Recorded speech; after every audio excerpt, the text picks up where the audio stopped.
बुजुर्गों और परंपरागत वाचकों के कथनानुसार जब परम पूज्य बाबा कालूजी महाराज ने देवर्षि नारद को गुरु ज्ञान प्रदान किया और उसे 1,84 योनियों का बोध कराते हुए ब्रह्म पद प्राप्ति की विधि बताई, तब समस्त देवगण इस दृश्य को देखकर चकित रह गए। नारद की इस आध्यात्मिक उन्नति के पश्चात ही देवों ने उसे अपनाया, अन्यथा कोई भी देवता उसे अपने समीप स्थान देने को तैयार नहीं था।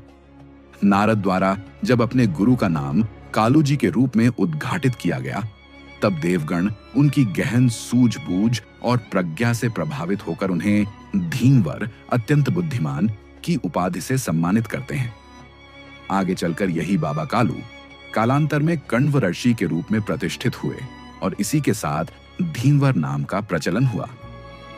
आधुनिक विचारधाराओं का अध्ययन करने वाले विद्वानों का अनुमान है कि झींवर नाम संभवतः किसी प्राचीन चंद्रवंशी महाराजा के नाम से उत्पन्न होकर समय के साथ विकृत हुआ और जातिगत उपनाम के रूप में प्रसिद्ध हुआ।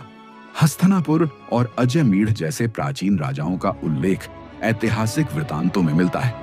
अजयमीढ़, जिनका जन्मस्थल हस्तिनापुर था, उनके वंशजों की जितनी लंबी परंपरा चली, उतनी किसी अन्य क्षत्रिय वंश की नहीं चली। ऐसा कहा जाता है कि एक समय संपूर्ण उत्तर भारत इनकी छत्र छाया में रहा।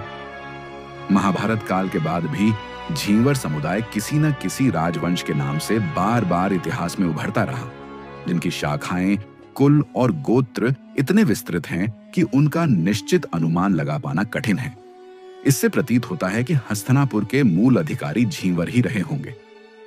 इन समुदायों की आजीविका के पारंपरिक साधन जैसे गुड़ निर्माण, फल सब्जी उत्पादन, नाव संचालन आदि कार्यों में विशिष्टता के कारण देशी विदेशी क्षत्रिय, वैश्य और ब्राह्मण समुदाय के लोग भी कालांतर में इनमें सम्मिलित होते गए और यह समुदाय भी धीरे धीरे अन्य कार्य आधारित जातियों में विभाजित होता चला गया।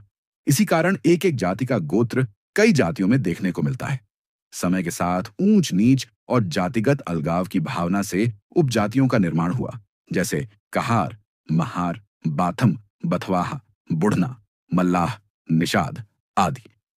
किंतु समय समय पर समाज सुधारकों और महापुरुषों ने इस जातिवाद को समाप्त कर वर्ण व्यवस्था की समरसता की भावना से संगठित समाज की स्थापना हेतु प्रयास किए।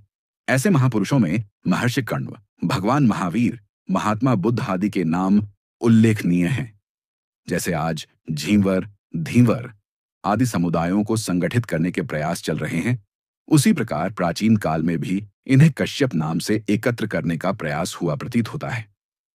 ऐसा कहा जाता है कि किसी समय महर्षि कण्व मिश्र देश इजिप्ट गए थे, जहां बहुत से प्राचीन क्षत्रिय और वैश्य धर्म से विमुख होकर म्लेच्छ अवस्था में जी रहे थे। वहां उन्होंने भारतीय धर्म और संस्कृति का प्रचार किया और उनके साथ 10 सहस्त्र शिष्य भारतीय भाषा और शिक्षा प्राप्त करने भारत आए। वे झींवर, धींवर आदि समुदायों में मिलकर कश्यप वंशी काश्यपूत कहलाए। इस प्रसंग का उल्लेख भविष्य पुराण भाग 1 में इस प्रकार मिलता है। कश्यप, कण्व विप्र, आर्षि मिश्र देश, गतोपुरा, कठम कुरुवंतु कारुका झींवरबाड़ी तक्षका, दश साहंत्र आण दित्या च भारतीय भाषा शिक्षायेन, धींवरे मेल दित्या च तस्मात् कश्यप स्मृत्यान।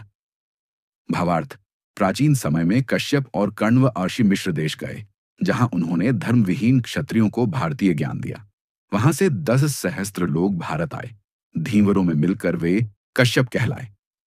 यह वृत्तांत इस बात का प्रमाण है कि झींवर, धींवर जैसे समुदायों का इतिहास न केवल प्राचीन है, बल्कि सांस्कृतिक, आध्यात्मिक और सामाजिक दृष्टि से अत्यंत गौरवशाली भी रहा है।